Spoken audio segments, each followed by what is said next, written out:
one thing to consider is what is your expected return, right? Some folks, particularly given the challenging economic environment for some of the younger generations, we've seen in recent years that a lot of the younger folks have leapt into the markets as a way to change their lives, to literally make, triple digit returns in some cases. And for those folks, passive investing is not going to do it for them, right? You're listening to IBKR's Census Security. Find more conversations at ibkrpodcast.com. Please remember, any trading discussions are for information purposes only and are not intended to portray recommendations. Please listen to further disclosures at the end of today's episode. Now, welcome to our show. Welcome back to the Census Security Podcast. I'm Cassidy Clement, Senior Manager of SEO and Content at Interactive Brokers. Today, I'm your host for our podcast, and our guest is Jose Torres, IBKR Senior Economist. Once you get started in researching investments, you may want to consider your future involvement as the portfolio comes together. How do your goals of the investment impact your strategy? Today, we will explore that idea with a discussion on active versus passive investments. Welcome back to the program, Jose. Hi, Cassidy. Great to be here. Hi, everyone. So today we're going to be comparing active versus passive investing. So if you were just to explain those as a basic concept to the listeners, and then we can kind of go through their differentiation. Absolutely. So passive investing has really gained in popularity last few years. And really what it is choosing vehicles where you can park money in and they track larger benchmarks, baskets of different stocks and bonds. So these benchmarks aren't changed that often, whereas active management refers to a type of approach where stocks and bonds can be bought and sold opportunistically, hedges can be put in place, and a lot more of different aspects of the day-to-day are involved with active versus passive management. In terms of who would prefer passive versus active management, well, someone that's looking to dollar cost average in the long term and doesn't want to pay a lot of fees and isn't looking to hit home runs every year can be a passive investor. And typically, a passive investor chooses either stock funds or bond funds, exchange traded funds or ETFs on the S&P 500, NASDAQ Composite, or the Russell 2000. In bond land, you have benchmarks that track T-bills or benchmarks that track longer-term bonds or a mix of everything. And really, the vehicles aren't making day-to-day decisions on what to do, what to get in and out of. Active management is more for folks that want to choose particular sectors and want to try and time the market when it's good to buy insurance, sell insurance, all those kinds of things. Some folks with the right skill set become really good active managers over the long term, while for other folks, it becomes very troublesome because timing the market is indeed a very challenging task.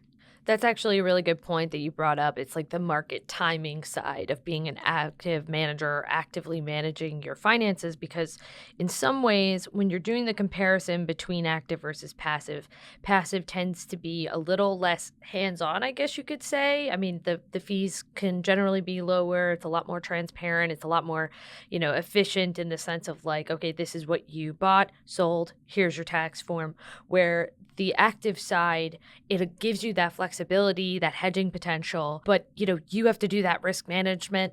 You have to look at the management of the overall portfolio to see where you're at tax-wise, to make sure that it's accurate to what you're ready to pay or what you're expecting for the year. So for most listeners, they probably heard these two phrases before, but if we were to actually exemplify this, as in this is an active investment example and this is a passive investment example, how would you explain or offer up some examples for them?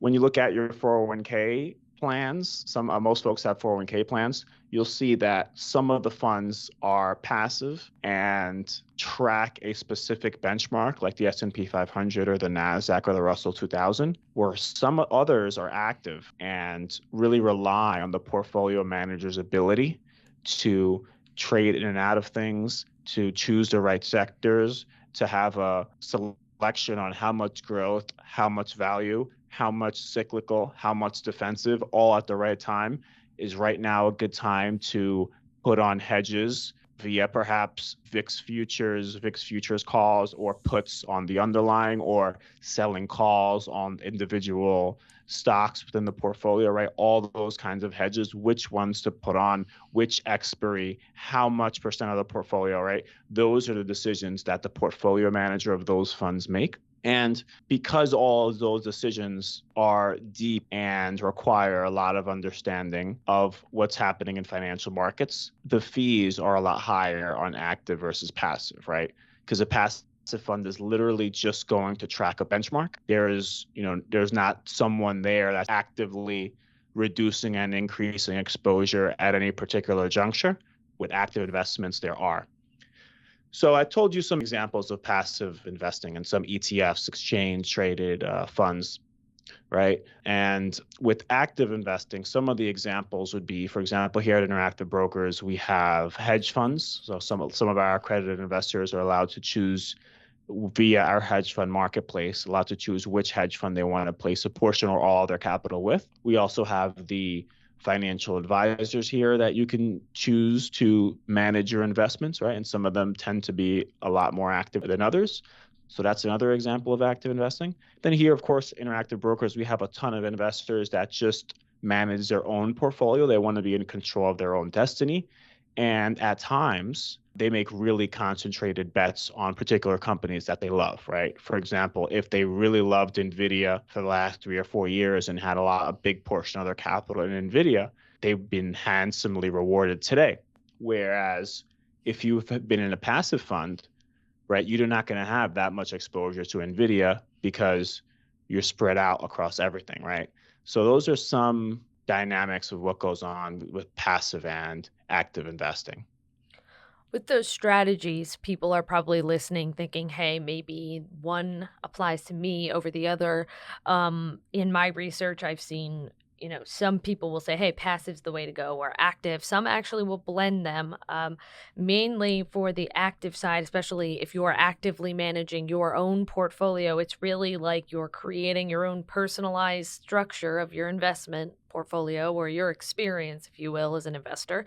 And you still need to weigh the different pros and cons. And the biggest one usually is time, what you can allocate to managing all of these investments to align and balance them towards your financial goal, or what each individual goal is for your investment types. Maybe you have a nest egg for a home, and you have another one that's for your vacation every year, or on and on and on. But when it comes to the ideas and the experience and the education from an economist, everyone's going to ask, is one better than the other? And they look to people like yourself to answer that question. Look, I think that active investing is better overall because you're in more control of your destiny and you can make decisions that work best for you at that particular juncture. Passive investing, however, has done particularly well versus active investments, historically speaking. And I think the reason why that is because active investors have tended to be more cautious, and the S&P 500, for example, the NASDAQ Composite, the Dow Jones Industrial, they're at all-time highs, right? All of them. Literally today, we're recording the podcast, they all hit all-time highs this morning. So if you've been an active investor and you've been cautious and you've been buying puts and you've been buying VIX calls and selling calls on your underlying, right, trying to just be more cautious, it actually hasn't rewarded you. So for that reason, passive investing still has outperformed when you consider the fees versus active investments. Active investment fees can be, some financial advisors, for example, they charge 1% of the balance that they're managing for you. Hedge funds tend to use really exotic strategies. They charge a lot more, traditionally 2 and 20, which is 2% of your balance plus 20% of any profits that they make for you. But hedge funds, in those years that they were cautious, they didn't make the money that passive funds have made. right? And that's really goes back to timing the market and all that kind of stuff. But personally, I like active investing better. You mentioned actually fees and some of the performance aspect. Those are in my notes as well. I mean, the passive area, you tend to have lower funds, but the active area, some people will say, "Hey, listen, I'm willing to put up with that because I want to be able to really be in there or have somebody with their advisor or whomever really be in there and have these hedges put into place in the event that the performance does go sour or something of that nature." So really, as an investor, you want to ask yourself, okay, fees, performance, your investment goals, what are they? And then that should probably help you start to find which one you would lean towards. But from your perspective, Jose, how would a listener kind of know, okay, the active management or the passive management investment style is more aligned with my situation? Are there certain factors they can look at or questions they should ask themselves other than the obvious, like we said, goals, performance, and your fee threshold for cost? Sure. So one thing to consider is what is your expected return, right? Some folks, particularly given the challenging economic environment for some of the younger generations, we've seen in recent years that a lot of the younger folks have leapt into the markets as a way to change their lives, to literally make, triple digit returns in some cases. And for those folks, passive investing is not going to do it for them, right? Because passive investing historically in stocks makes roughly 10% a year. In bonds, it maybe makes, between 3 and 6%. So return expectations are a huge determinant into whether you want to be active or passive, with the former, of course, offering stronger returns with, of course, much more risk. On the passive side, if you're kind of happy where you are and you just want to be slow and steady, then passive investing can certainly work. If you're a little later in life and you want to just be more secure with the assets that you have, then passive investing, particularly in bond funds, look very appealing because the fees are low, you don't take virtually any risk, and you're pretty much guaranteed that your balance over time will grow. When it comes to the active management side and there's active fund managers, is that something that is just going out and finding a financial advisor, or is it as simple as somebody saying, "Hey, I opened up my IB account and I'm going to do all my trades myself and just be super involved"? Like, how easy is it to just dive into some of these investment strategies? I mean, it really depends. People with financial economic background, of course, they have an advantage if they're just starting off. But if you're not really familiar with finance or economics or anything like that, then it could be a lot more difficult, to tap in, because there's just so much information that goes into each security that one needs to be mindful of. But some important considerations are the expense ratio, right? Some passive investment funds charge 0.07%, 0.06%, right, which is pretty virtually almost nothing per year. Whereas, active strategies, sometimes they charge 1%, 2% in the actual vehicle themselves. And of course, if you're actually working with one person or one firm, then those fees can climb even more. If you're a visual learner, something to think about is passive is following those indices or those I think you said those market segments or that tracking type investment style. So if that goes down, that fund is going down. And that is usually in its nature because it's just following a pattern of what's in that trend. Where active, you're trying to get ahead of it falling and following the trend line. So you're able to get in there, get active, hands on, and try to bring it back up again. So that's kind of the differentiating factor in there. And that's also like part of the reason why they have fees, because somebody's in there trying to make it perform a certain way, where the other way it's kind of just set, right? Yeah, absolutely. And it's very stressful when you put on a trade with a lot of confidence for your clients and then it goes the other way. So now the manager's thinking, well, how do I get my money back? Oftentimes that's leveraging into a trade, that's finding another idea. And those things, of course, are stressful and weigh on the manager's, life and Absolutely. calm and calmness.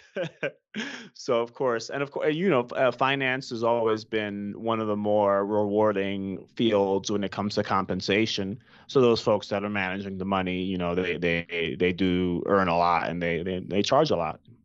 Right. I mean, that's kind of the idea is you're managing a lot. So in some ways, with the stress and the calmness, you got to find a way to make it worth it. If that trend line starts to go down, that could mean something about your bottom line, your business, and keeping your clients happy. So that's a whole other discussion. But I think we did a really good job today of kind of explaining the baseline of the differences between these investment strategies. So thanks for joining us, Jose. My pleasure, Cassidy. Sure. So, as always, listeners can learn more about an array of financial topics for free at IBKRcampus.com. Follow us on your favorite podcast network and feel free to leave us a rating or review. Thanks for listening, everyone. Thanks for listening to IBKR's Sense of Security. As always, there's more content at IBKRpodcast.com. And if you're interested in learning more about interactive brokers, visit IBKR.com. We offer more trading education content such as webinars, market commentary, market-related courses, and quant-related articles at IBKRcampus.com. The analysis in this material is provided for information only and is not and should not be construed as an offer to sell or the solicitation of an offer to buy any security. To the extent that this material discusses general market activity, industry or sector trends, or other broad-based economic or political conditions, it should not be construed as research or investment advice. To the extent that it includes references to specific securities, commodities, currencies, or other instruments, those references do not constitute a recommendation by IBKR to buy, sell, or hold such investments. This material does not and is not intended to take into account the particular financial conditions, investment objectives, or requirements of individual customers. Before acting on this material, you should consider whether it is suitable for your particular circumstances and, as necessary, seek professional advice. Any discussion or mention of an ETF is not to be construed as recommendation, promotion, or solicitation. All investors should review and consider associated investment risks, charges, and expenses of the investment company or fund prior to investing. Before acting on this material, you should consider whether it is suitable for your particular circumstances and, as necessary, seek professional advice. Options involve risk and are not suitable for all investors. Multiple leg strategies, including spreads, will incur multiple commission charges. For more information, read the characteristics and risks of standardized options, also known as the Options Disclosure Document (ODD), or visit ibkr.com/OCC.